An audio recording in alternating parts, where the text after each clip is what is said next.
Hello, everyone. I think we're just about ready to get started. I hope everyone can hear me properly. If you are able to hear, please type yes into the chat box, which should be to the left side of your screen. Great, so I see some yeses, so looks like people can hear. So welcome to Asthma Canada's second speaker series webinar. Our 2018 webinar series has been made possible through educational grants from AstraZeneca, GSK, and Novartis.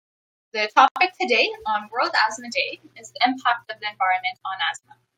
My name is Manaz Rahman, and I'm the Manager of Programs and Services at Asthma Canada. I'll be your moderator today. Thank you for joining us and spending the hour with us. Please note that the webinar will be recorded and made available later on our website and YouTube channel. All attendees are muted, but if you have any questions, please type them into the chat box, which we will be monitoring throughout the session. There will be a question and answer period after both presentations have ended, and our speakers will try to get to all the questions at that time. Very quickly, before we begin, I would like to highlight some of the work that we do here at Asthma Canada. We are the only national organization solely dedicated to helping all Canadians affected by asthma. We're committed to improving the lives of the Canadian asthma community through education and support services, research, and advocacy. We provide education and support to those living with asthma and their families and communities, both in print and online. We offer free services like our asthma and allergy helpline, which gives all Canadians access to certified respiratory educators. And we also run an asthma and allergy-friendly certification program, which provides a comprehensive list of certified products, consumer tips, tools, and downloadable material to ensure a home environment suitable for people living with asthma and allergies. We advocate to the Canadian government on improving health outcomes for people with asthma. Our current priorities include clean air, clean energy, and equitable access to medications and treatment options across the country. We support research for improved treatment options and to find a cure for asthma. We recently kicked off a new addition to our national research program to provide grants to emerging asthma researchers in partnership with Allergen and CE. And in fact, we will be opening up another call for proposals for master's and PhD students involved in early onset and late onset asthma research later this month. Please visit our website for information and feel free to get in touch with me at any time. Additionally, much of the work we do is with our volunteers and members across the country, people living with asthma, their families, parents, caregivers, communities, healthcare providers, educators, and others who are committed to improving asthma care. The Asthma Canada Member Alliance, or ACMA, is a free membership of Canadians who engage in the work we do and help provide input and their voice in our initiatives. If you aren't yet a member, we encourage you to join us by visiting www.asthma.ca/join. And now I would like to introduce the first of our distinguished speakers for today, Dr. Christopher Carlson. Dr. Carlson is an Associate Professor of Medicine, Canada Research Chair in Occupational and Environmental Lung Disease, and holds the AstraZeneca Chair in Occupational and Environmental Lung Disease at the University of British Columbia. He is the Director of the Air Pollution Exposure Laboratory and holds adjunct positions at the Peter Wall Institute for Advanced Studies, the UBC School of Population and Public Health, and the Centre for Lung Health Innovation. The Carlson Laboratory focuses on the respiratory and immunological health effects of inhaled environmental and occupational exposures, using diesel exhaust, western red cedar, and phthalates as model inhalants. As Director of the Occupational Lung Disease Clinic at the Lung Centre of Vancouver General Hospital, Dr. Carlson welcomes patients with concerns regarding occupational or environmental exposures, contributing to respiratory disease, including asthma, COPD, interstitial lung disease, cancer, and pleural disease. So with that, let's begin. You can take over whenever you're ready, Dr. Carlson.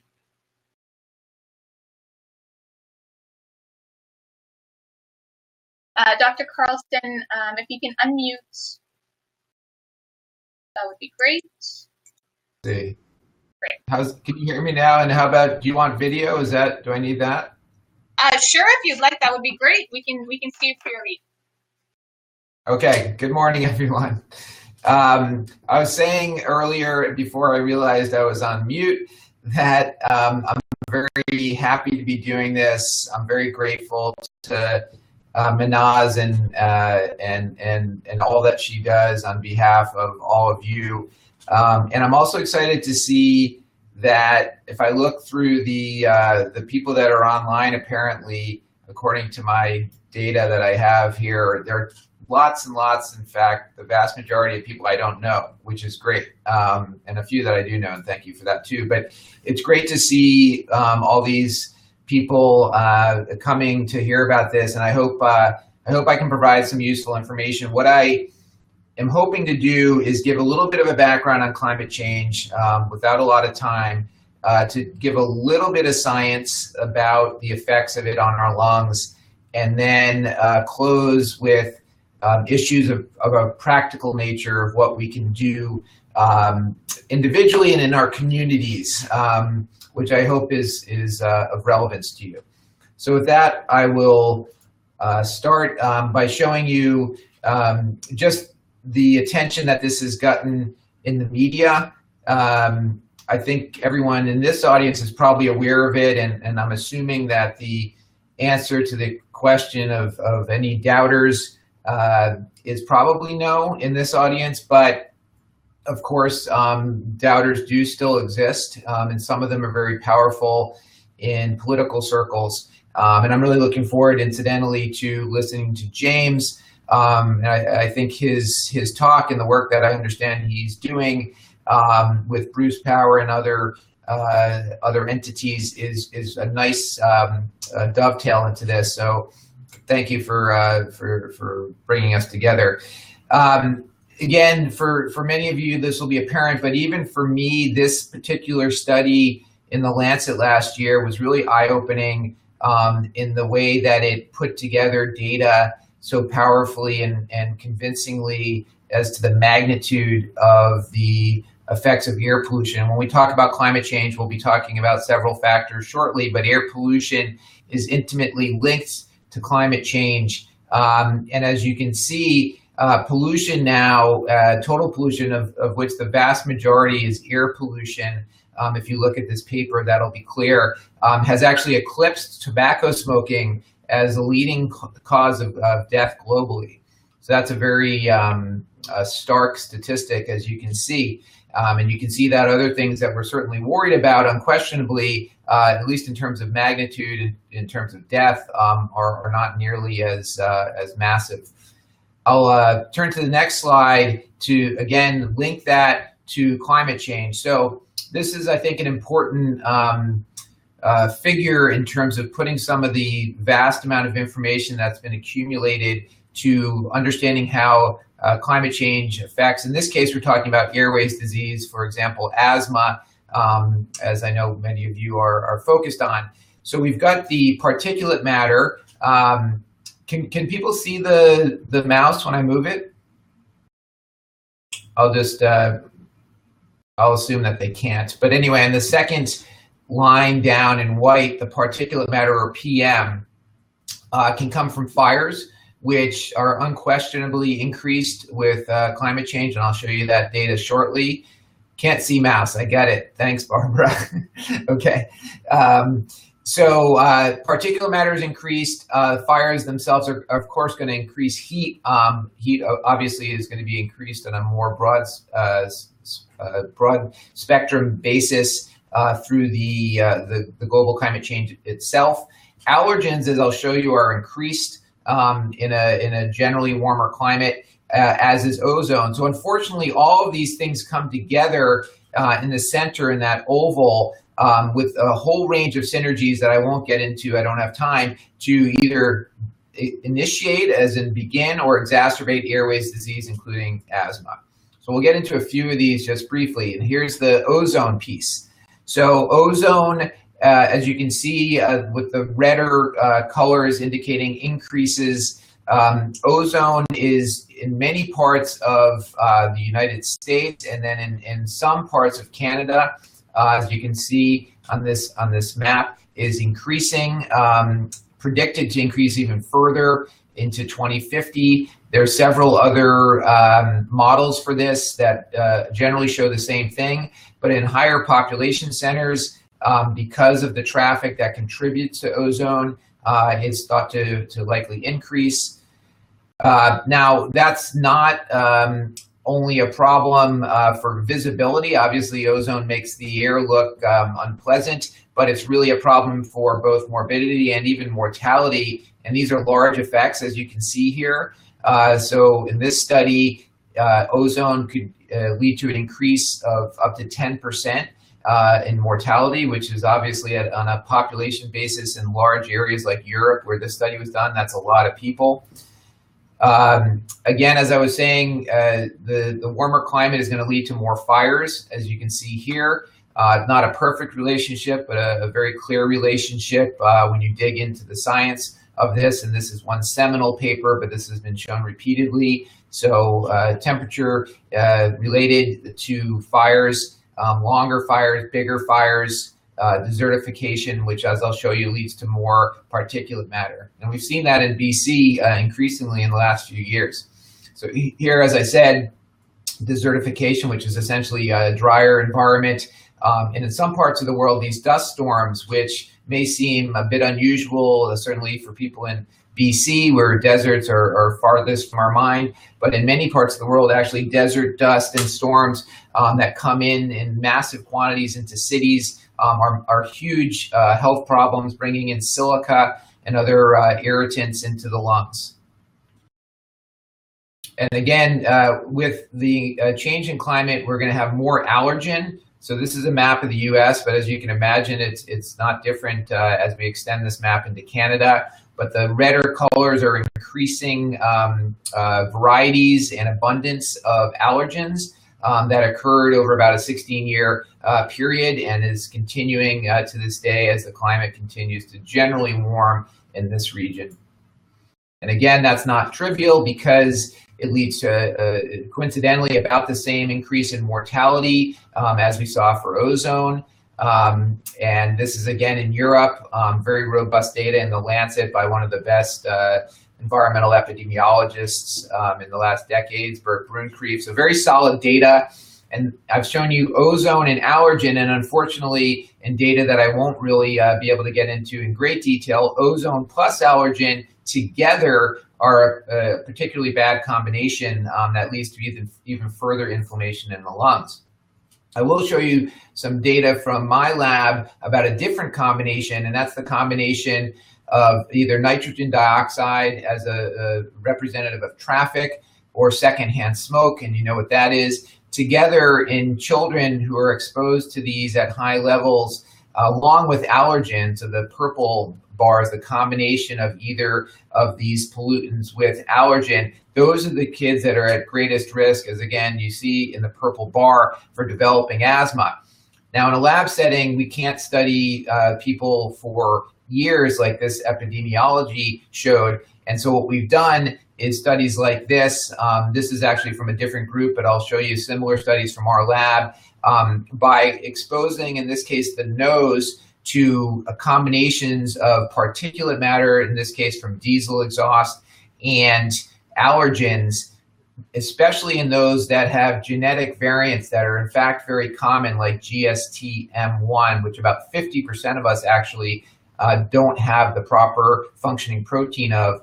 If you look at the top right, this is showing on a logarithmic scale that IgE, which is really an important molecule driving asthma, whether it's in the nose or the lungs, is increased dramatically when the combination of allergen and diesel particles is applied to the nose, whereas it's increased quite slightly on the bottom with those with the normal genotype of GSTM1. So that's a complicated scenario, but a very dramatic one, showing how when you really look in detail in the lab, the same things that we know the climate change is increasing, particulate matter and allergens, leads to a large percentage of the population to be highly susceptible to very demonstrable, physiologically important molecules like IgE that drive asthma and allergy. So it's really the science behind the statements of concern that we'll get to.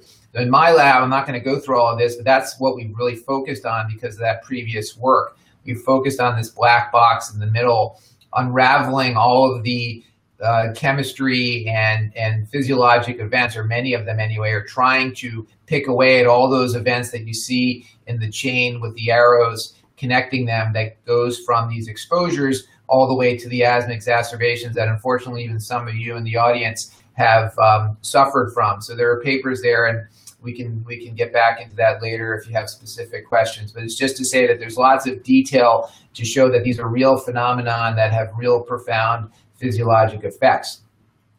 And even on the basis of airflow, this is just one example from there. If you look on the right where it says diesel and allergen, you see again this family of genes, GST, which is an important family that essentially metabolizes the oxidative stress that we're faced with every day. If you have null, which is the abnormal variant, you are in blue. And those are the people that drop their airflow, represented by FEV1, quite dramatically with this dual exposure. So it's not just these perhaps more subtle or to some perhaps esoteric biochemical events that we showed on the previous slide, but even as far as something that everyone in this audience probably understands, FEV1, the right combination of factors, which are actually quite common, as you can imagine, traffic, allergens, and this variant that up to 50% of us have, you have that combination, you can drop your airflow by quite a lot, as you can see.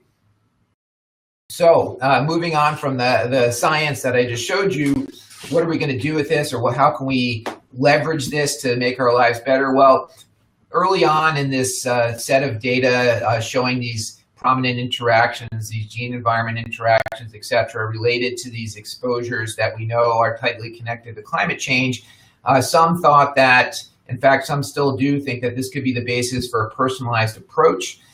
So any one of you that happens to have asthma could get your gene test, your genetics tested for these variants. If you have the variants, perhaps you could go on antioxidants. And the long story short there is that we haven't gotten to the point where it really seems feasible, practical, or that the healthcare system is willing to pay for this kind of person-by-person approach. It's still a work in progress as to whether this makes sense. Most of us still believe that the more important approach is to reduce the exposures for all of us, so that the people who are susceptible are protected, but everyone else who's at risk on some level, maybe not as dramatically as those that are highly susceptible, are protected at the same time. So this is, again, this slide about the potential individual approach. In this case, the relationship between pets and allergy, which is also mediated by genes, or even more broadly than the lungs, the idea of dietary changes that could be motivated by, for example, understanding the epigenetics, which we won't get into in much detail, but changes that come from the exposures that we can measure, and then use those changes to potentially motivate people by saying, hey, you've just induced these epigenetic changes that can be harmful, maybe you should change your diet. These are all personal approaches that so far have been slow to take hold. But we do know for long decades the following factors that I'm going to recommend on a very practical basis as kind of take-home points. That as far as most of these exposures, anything that's in the air, whether it's allergens or the particles from traffic, the things that we talked about earlier, they're highly dependent on the ventilation of our breathing, meaning the respiratory rate, RR, and the tidal volume. And you don't need to understand those technically, but it's not too complicated. It's how fast you breathe and how deeply you breathe. And of course, when you're exercising vigorously, those things are going to go up. So it's a catch-22 in a sense that the more we exercise, the more we're going to get these pollutants and allergens into our lungs. But fortunately, there are ways to work around that, and that is, again, the when that you see there, the how and the where. So we can choose routes that have lower exposure. We can choose, maybe if we're lucky enough to have a flexible schedule, times when we can exercise away from the more prominent times of exposure. And more importantly, we can work within our communities and governments to ask for changes in public policy and planning and urban design that people don't have to take such individual responsibilities, and communities are better designed to avoid exposures. And then you can see at the bottom, as I alluded to, maybe antioxidants and other medications. There are benefits of air cleaners. So these things by maybe, I mean in some circumstances, including masks, can be helpful. But the biggest part about the maybe is the evidence is not great for all of these, or it's not great for all circumstances. There's lots of caveats about actually taking them regularly, maintaining air cleaners, the types of masks, many of which don't work. And the bigger factor that we don't want to simply rely on these personal interventions rather than a more public health approach, which probably has more cost benefit, as I'll show you. And political action, of course, may or may not be for each one of you individually, but collectively, this is an important part of, I think, obviously, what many on this call are doing on a daily basis. And again, we'll hear from James and the important contribution he's made. We can do things like influencing where schools are built. We can go to meetings about. In fact, I did this for the first time myself. Not about a school, but about near my neighborhood, an open plot of land that was going to be proposed as having new high rises, and there was going to be a lot of traffic involved. Different story, but just the experience of my being involved with these meetings on a very local level was quite interesting and powerful. Ontario's been noted and complimented for the bold efforts it's made. We can, of course, we can walk, we can be more aggressive in our protests for some. There's a whole range. You can see Greenpeace has these interesting climate action camps trying to educate what the best ways we can do to motivate change are, debating with our colleagues or in a more formal setting, etc. Now, as I said, all of this is very, very important in part because of the economics of it. Because like it or not, the economics of health and of environmental change are very important, especially in a political arena. And one of the most important, to me, pieces of data for why we should keep pushing is this one that showed that for every dollar spent on the clean air, on changes that were required by the U.S. Clean Air Act, which is very contentious and involves billions of dollars for the industry to have to make changes on a number of different products and levels, was about 30 to 1 or 28 to 1 in terms of benefits relative to cost. So it's been said to be likely the most cost-effective public health intervention in the history, at least of the United States, which is saying a lot.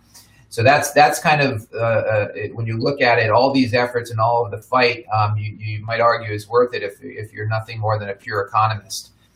Now in Canada, this is towards the end. I have one or maybe two more slides. In Canada, people question, understandably and intuitively, whether this really matters because we do enjoy relatively clean air in Canada. And without reading all of that, although you can scan through the text, if you just look at the figure, the point is that if you look at the top curves, the kind of red and green and black curves at the top, what you're meant to see here is that the slope is very steep at low levels of particulate matter. So we are thankfully in the zone that's generally in that lowest level, below 25, the units here are micrograms per cubic meter. But you can see that even though that looks clean, and it is generally clean compared to the rest of the world, for every microgram per cubic meter that we improve, we get a significant improvement in cause-specific mortality. So for places like China, the real problem is that to get into that zone of, again, I'm sorry you can't see the pointer, but to get into that zone of a steep dose response, you have to come all the way from what's really off the chart of this map. So some cities in China live around 200 micrograms per cubic meter of this PM 2.5. You have to come all the way across to the left to get into this graph, and then even further to get into the steep part of it to make that really impactful change. So it's a real problem for some countries, but even in Canada, we can do great things by every microgram per cubic meter that we improve. And I think hopefully James will show you some of the ways that's happened in Ontario. So that's it for me. I hope I kept close to on time and that we have some time for questions, assuming that's how this is going to go.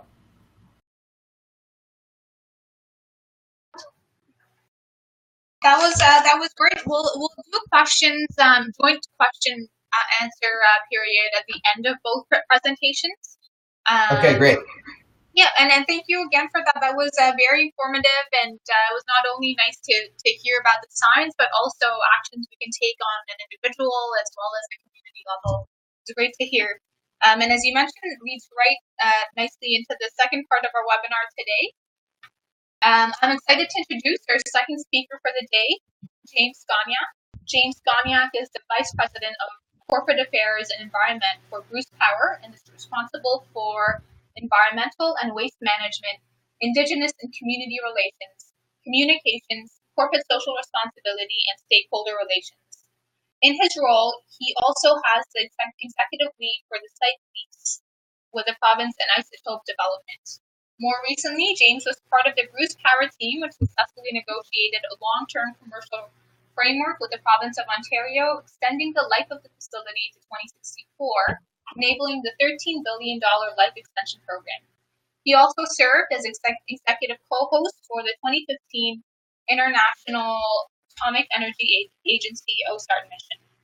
Thank you for being with us today, James, and you can take over whenever you're ready. Great. Well, thanks very much for having me.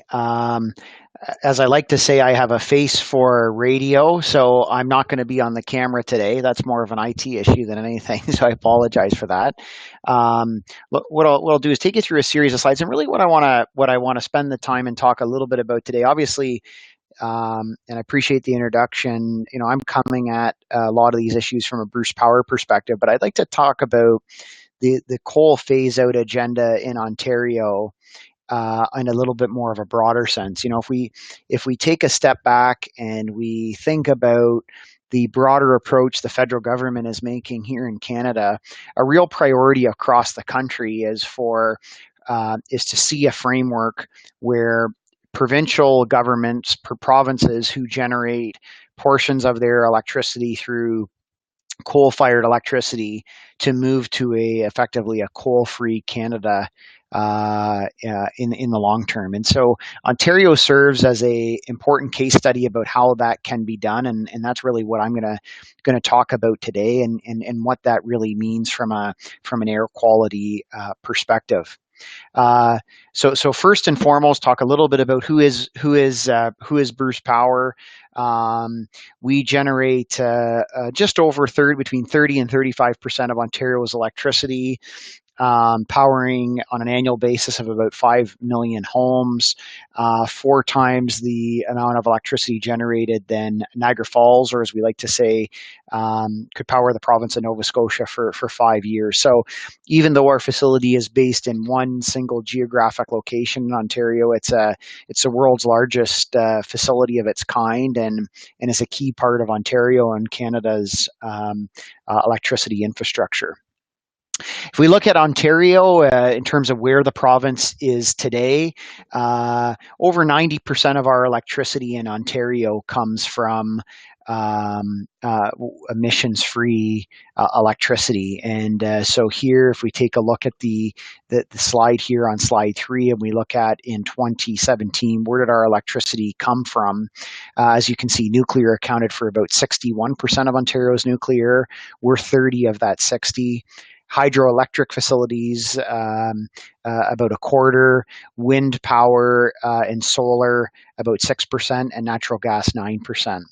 And I'll talk a little bit later about how that has transformed going back the last 15 years. But for all intents and purposes, Ontario now has, alongside provinces like British Columbia, Manitoba, Quebec, a very low carbon intensive clean electricity supply mix, and that has certainly been a significant long-term evolution for the province, and something that has led to very significant outcomes more broadly. As many people are familiar, the government of Ontario's long-term approach to phase out coal really started in 2004. It was a 10-year effort between 2004 and 2014 to essentially take coal that was generating about a quarter of Ontario's electricity through the later part of the 1990s to zero, and that really led to not only the phase out of coal in 2014, but the government passing legislation in Ontario in 2015, permanently banning coal-fired generation from the province's supply mix over the long term. So very significant movement, and really what that has done is that's cleaned the air in Ontario. If you look at 2005 when coal was at its peak, we had 53 smog days that were declared by the Ministry of Environment in 2005, and going back to 2015, we've been essentially at zero every year, and so that is attributed to a number of things, but in large part, in overwhelmingly large part, has been attributed to the phase out of coal.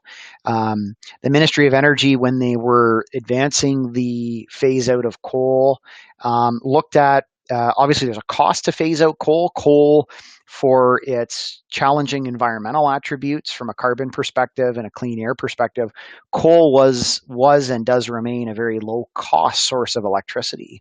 So what the province looked at was, yes, you may have a low cost of electricity, but how can we also look at what are some of the avoided costs that we can realize as a society? I mean, obviously, for many people and all of us who are active with the Asthma Society, we look at this on a very personal level, but at a macro level, we also look at it and say, there's a significant financial and healthcare system benefit to having coal phased out. And that was estimated through a report that was carried out for the Ministry of Energy as reducing about 25,000 emergency room visits annually, 20,000 hospital admissions, and 2.6 billion in annual healthcare expenditures. So cleaning the air not only reduced smog days, but also had and improved the quality of the air, but obviously a significant impact on the healthcare system. When we look at how was it that Ontario phased out coal, one of the things that I often like to talk about when we're looking at and we're talking about electricity is, when you're building an electricity system and you're looking at how do we keep the lights on, how do we keep the economy moving in terms of what are the right supply sources, anybody who would be honest with you who works in the electricity sector would tell you that every single one of our energy sources, whether it's nuclear, whether it's coal, whether it's hydro, whether it's wind, whether it's solar, whether it's natural gas, all of the energy sources have their pros and cons. There's the attributes that are strong about the sources, and there's attributes that aren't as strong about the sources. And so when you're looking at building a supply mix, it's not often when you get into political discussions and in the media, these issues can be positioned as very binary and it's one option or the other. And the truth is that any jurisdictions, in Ontario in particular, who have made material moves, and Ontario is clearly a world leader on this front, but have made material moves to phase out coal, they've been able to do it by looking at a portfolio of options in order to do that. And Ontario is no different on that front. If we look at when coal was operating at generating about a quarter of our electricity in Ontario, a lot of that electricity was being generated by what we call baseload power. So that's not power that is needed 24 hours a day, 7 days a week, 365 days a year. That is power that is needed permanently, whether it's a manufacturing or whether it's that baseload of power you need in your home. And so as a consequence of that, by nuclear being able to replace that baseload portion primarily of coal, that had a very, very significant impact on the amount of energy. And so if we look at the additional baseload power that Bruce Power was able to bring online from 2004 to 2015, we would account for about 70% of the energy that was needed to phase out coal, so a very significant portion. The remaining 30%, as you can look at the supply mix today, was really made up through some modest increase in hydroelectric capacity. I mean, hydroelectric capacity is really capped. It's very geographically driven. So some hydroelectric capacity around the expansion of Niagara Falls, some additional renewable capacity, and also some additional capacity and energy from natural gas fired generation. So it really took the portfolio of options to do it, but nuclear and Bruce Power was the real heavy lifter, as we like to say. And this just really shows a graph where you can see, how, as I talked about earlier, how Bruce Power, through our investment program, worked to return our site to its full capacity, returning nuclear units to service, modernizing them. And you see the increase in the actual energy that's been produced from 20 terawatt hours in 2002 to just under 50 terawatt hours in 2016. And so you see that's a pretty significant increase. And then corresponding with that, you see the drop in demand for coal. So from a pure energy perspective, very significant contribution made to the phase out of coal. And that's why we always like to say nuclear up and coal down. Talked before about Ontario leading the way. The one thing I would say is that you hear a lot of countries and a lot of jurisdictions around the world talk a very good game about what they want to do on cleaning up the air, what they want to do on climate change. I mean, for example, a lot of people will cite Germany and say, hey, Germany is a real leader when it comes to clean air and clean technology. But the truth is that when you look at the facts and you look at the actual quality of the air, the carbon intensity of the economy and the jurisdiction, Ontario has really been a world leader. Not many jurisdictions in the world can say, at one point you had 25% of your electricity from coal, and in 10 years later it's zero. And that is a material move. And frankly, if we want to have cleaner air in North America, we need all jurisdictions to look at, in a concrete way, how are they going to put policy mechanisms in place, and what is the right supply mix to enable that? And this is really where I talk about carbon intensity when we look at supply mixes from an electricity perspective. So you see, look at how carbon intensive Germany is. A lot of people have made comments about Germany has, through their coalition government and with various parties involved, in particular the Green Party, have made a lot of hay about phasing out nuclear in Germany. But actually what you've seen in Germany take place is nuclear plants have come offline in Germany, and that's been replaced with coal-fired plants. And so that's actually reduced the quality of the air in Germany. And you can see from a carbon intensity point of view, from an electricity construct, just how carbon intensive they are. And even look at California as an example. I mean, California is viewed broadly as a jurisdiction. Their governor is very outspoken in terms of tackling climate change, but look at how Ontario stacks up against these jurisdictions. So, the key message to take away from here is that it's not that these other jurisdictions don't value clean air and climate change. It's just that it really puts in perspective the journey that Ontario has taken, and that certainly won't be a surprise to people on the call. Of course, we look at what is it we need to do to sustain this for decades to come, and from a policy point of view, and when we talk about what is needed within government space, within advocacy space, whatever supply mix you may choose to phase out coal or to clean up the carbon intensity of the energy sector, the one message I would leave you with is that whatever mix that policymakers may choose to progress, what is necessary to enable that is policy certainty and a long-term plan.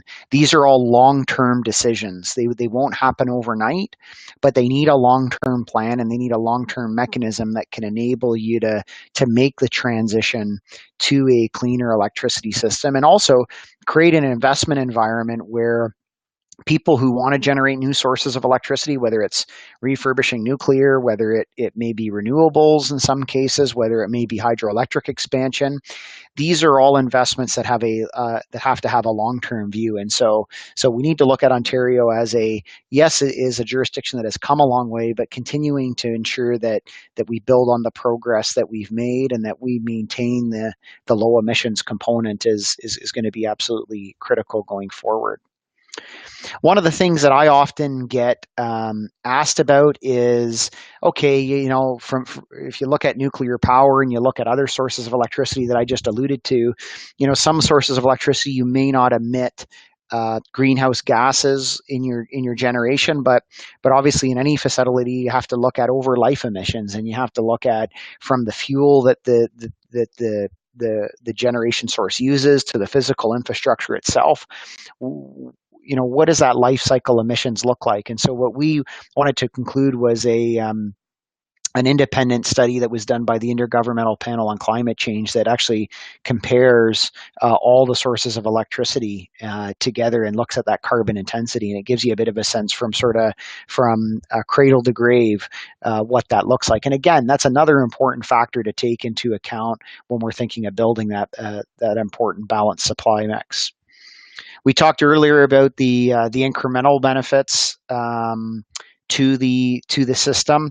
We have a 2040 vision at our company as to where do we want to be by 2040, and really what we say is that in an area like healthcare, when you can save $1 and you can have cleaner air and you can have better health outcomes, and you save $1, that's $1 we're going to save every year. And I mean, I think one of the things we are significantly underestimating as a society is the link between clean air and growing demands on our healthcare system.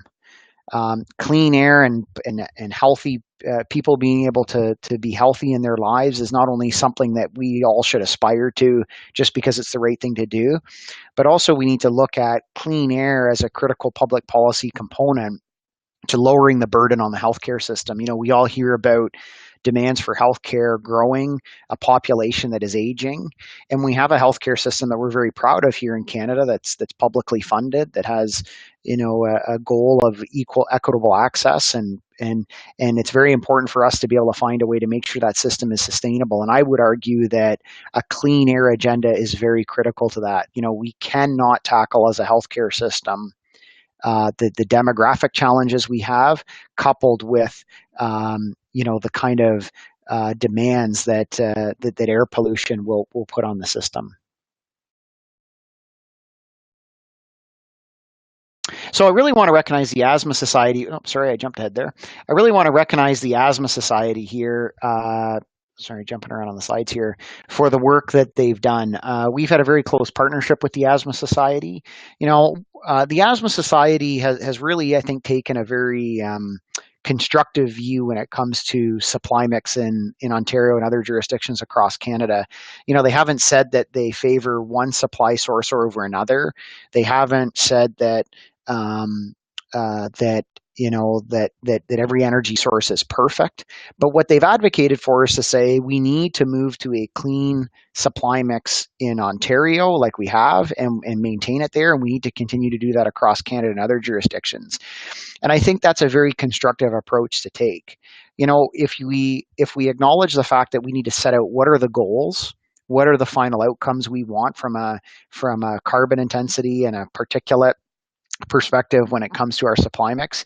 If we agree on what the goals are, and we recognize that we can't idolize or demonize any one technology, that's a very important first step that can then allow us to put the right policy planks in place to move towards that clean electricity system. And there's a picture of Matthew Beaudry in the bottom right corner. He's a gentleman that a young man who, him and his mother and his family, like many people on the line here, have been challenged with asthma, and often told his story about how 10, 15 years ago, Matthew wasn't able to go outside and play. He wasn't able to go outside at recess because of the concerns on asthma. And really, he shared with us his story about what a reduction in smog days has meant to him and his family in Ontario. And sometimes when we're talking about these things, we talk about them in an abstract. We talk about them as if they're broad public policy things, and they are. But we forget all of these hospital admissions, all of these issues. These are real people, and we ought not to forget that. And as complicated as the issues are to fix, it's really important that we do fix them, because there's people and there's families at the end of the day that are counting on us to collectively get this right. And again, I want to recognize the work of Vanessa and the team at the Asthma Society. I think they're a really great group of people, a really fantastic organization, and I think these kind of conversations and this dialogue is really important. My only final thought would be that we have to get our policymakers in a spot where these decisions on energy and electricity are not binary. These are complicated equations. We live in a world that we can obviously do more to conserve electricity, but we live in a world that uses energy, and it uses electricity every single day. And so the policy solutions we put forward on behalf of the folks and our families and communities across Canada we're worried about have to be policy solutions that frankly recognize that we need every tool in the toolbox, nuclear included, renewables included, hydro included, natural gas to some degree as well, to tackle these challenges. So anyway, I'll leave it there, and I'd be delighted to take any questions folks may have.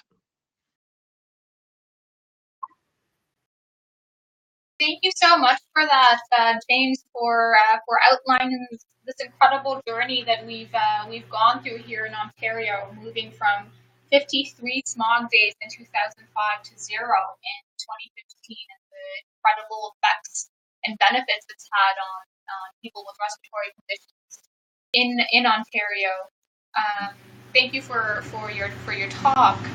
We do have some time at right now, about 15 minutes for questions. We do have a couple of questions, but I encourage you all to type in the questions into the chat box so our speakers can address them. I can read a couple of the questions that we've had so far. Earlier today, we had a question directed at Dr. Carlson. If Dr. Carlson, if you want to take this, I know you wrote something up in the chat box, but if you want to address this again. Sure. Do you think? Yeah, if you're talking about, there's a question I think I interpreted as how effective are the filters that are now, I think, almost routine in new vehicles, new cars particularly, and also in some trucks and other vehicles. And I think that these devices, I don't know them intimately and I haven't tested them directly in my lab, but my understanding of these devices is that they're pretty good for filtering particles. There are some studies that I've seen, including one from Sweden, that shows that they are fairly robust for filtering particles. But the big issues are, I do not believe they deal with the gases that come in as well. From air pollution, and they are not, I don't understand anyway how they can be maintained or what cost or sort of schedule there is for maintaining them. And I think that's a big problem because most people realistically buy a car and the filter may work, but then there's no filter that's going to work long term because they all get clogged like any other filter. So there may be part of a regular service agreement to deal with that, but typically a lot of these things in the real world stop working very well. So kind of a mixed thing there, but they come with most cars, and it's not a bad thing. Great, thank you. We have another question. How important is indoor air quality monitoring? I guess that's probably for me. That's an interesting question. It's sort of, you can take it a few different ways. By definition, indoor air quality monitoring tends to be more of a private thing, in the sense that most of the data we get generally is from outdoors, in public spaces, through government devices, and that's why we have a disproportionate amount of information on the outdoors. It's an important question because most of the time we spend actually is indoors. So in Canada, it's about 85% of the time of an average Canadian on a 24-hour cycle. With all the data we have, about 85% of it is indoors, and yet we're using mostly outdoor data. So in that sense, it's very important to understand what's going on. It's just there's no kind of regular standardized kind of gold standard technique for indoor quality monitoring. Everyone does it a little bit ad hoc, a little differently. A lot of the devices are coming out, and we've got a long way to go on indoor ear. The general message is that indoor ear, understanding of indoor ear and its importance and what to do about it is way, way behind the outdoors. Great, thank you. We have another question. And I think you can see it on the screen. For someone recently diagnosed with asthma, what pollutants outside are the most dangerous for them? Okay, that's from Brandon. That's also a really interesting question because it does, like, these are great questions, which have a lot of kind of pieces embedded. The most dangerous pollutants are really different for different people, which is kind of the fascinating part, and partially I think because of the genetics. I don't think the genetics is all the answer, but as I tried to explain briefly, there are genetic factors that are going to make one person react to one pollutant different than the other. The other kind of twist on this one, Brandon, is that we don't actually know oftentimes what is the part of the air pollution mixture that is most problematic. So we often measure things like PM 2.5 that we have standardized ways to measure that we know from health studies is associated with adverse health effects. But along with PM 2.5 typically comes a lot of other things that are almost in parallel, not completely, but often in parallel, or at least largely in parallel, so that you can measure PM 2.5 and show that it has a health effect, but it may not actually be the PM 2.5 that's doing that. It may be one of the gases. Long story short is that is a really tough question. I don't think on an individual basis we have a way to test to know. It's a bit of an individual's own kind of experience. Like you can look at the levels of ozone versus particulate matter versus allergens. That's all fairly easily available online, and you can maybe even chart yourself and kind of try to get a sense. But it's complicated.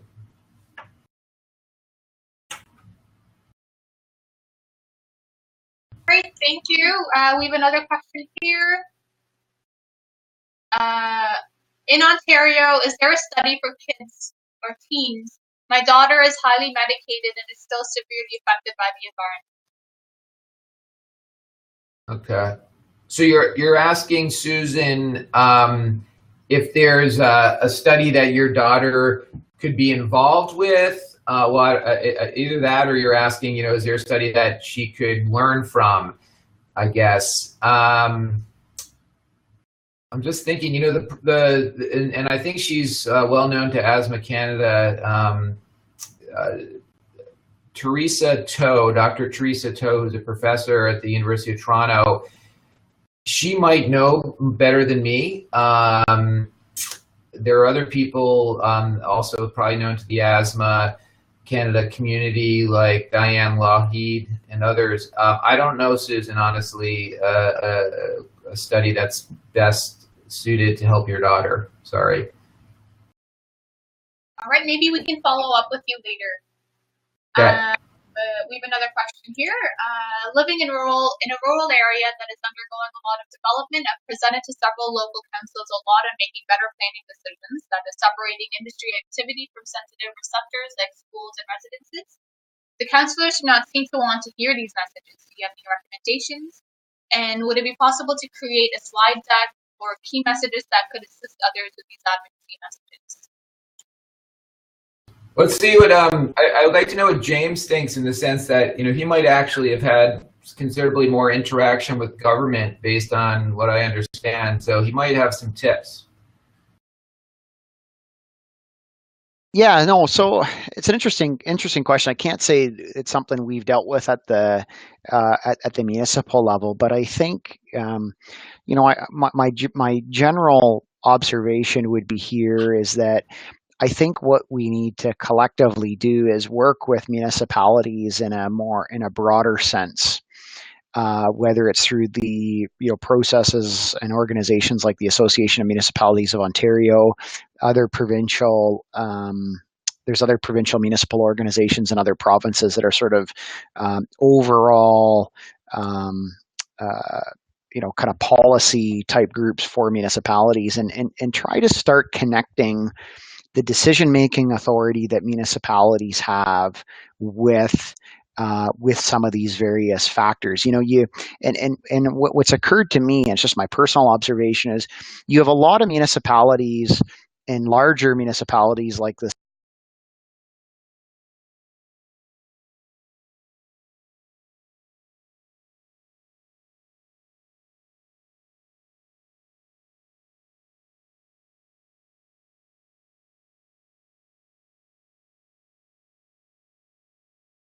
I lost James. Did anybody else? Yeah.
Hi there. Can people hear me now?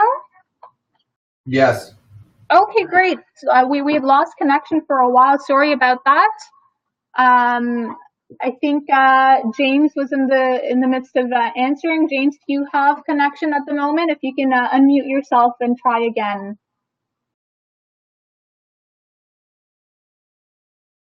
Okay. So it looks like we might have lost James still. We can move on to another question here. We have, other than maintaining good asthma control through medications, is there another way to be preventative through forest fire season? Great question. I have a sneaking suspicion I know Jen and Jay.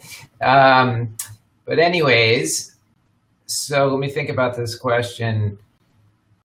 Yeah, the standard advice, which I think is correct, although it's quite frustrating, is to stay inside of a building that has HVAC, which is a standard ventilation and air conditioning system, because those filters are generally very good at removing the particles from the forest fire.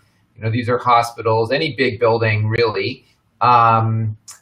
It's unfortunate because, who wants to be inside the mall? At least I don't want to be inside the mall, especially during the summer when the forests tend to hit. But really primary reduction of the particles, which is going to happen through a filter, is going to be better than anything you do personally, like a mask, because masks have issues. So as unfortunate as it is, that's the most effective way in a real serious fire season like we had last summer, with people who are really sensitive, it's worth it for those days. Unfortunately, last summer, as you'll recall, was a prolonged period, at least in BC. You can obviously, I guess, leave the region. A lot of these issues are complicated by socioeconomic factors. So it's not like everyone can just hop in a car and take a week off work at a moment's notice because they see a fire coming. So it's a problem. I guess the broader issue is one I mentioned in my talk, which is we need to all realize that, yeah, it's affecting all of us and our neighbors and our friends and our family and our communities, so that we have to lobby the government. And again, I'm really impressed by what James noted in Ontario and by everything that Asthma Canada is doing. So long answer, but it's I'm optimistic, but it's on a given fire day, you have limited options, so you might have to go indoors.